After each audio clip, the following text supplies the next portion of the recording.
Subscribe and stay informed. Addicted to Macintosh.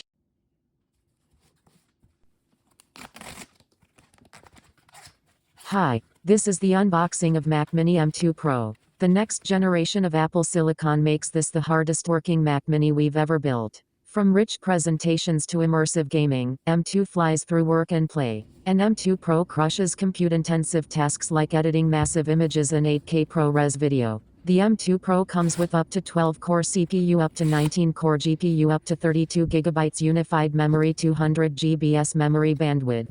According to Apple, compared to Intel-based Mac Mini, M2 Pro has up to 4.7 times faster performance in Photoshop, up to 24 times faster in Pixelmator Pro, up to 18.8 times faster in Final Cut Pro. Up to 12.6 times faster in Final Cut Pro, up to 3.2 times faster performance in Xcode, and up to 1.9 times faster performance in Excel. The Mac Mini M2 Pro comes with all the peripherals as the M1, except this has 2 extra Thunderbolt 4 ports. Hope you enjoyed this video. Have a nice day. Subscribe and stay informed. Addicted to Macintosh. More than 1,200 Apple product-related videos. Thank you for viewing, subscribing, sharing and liking.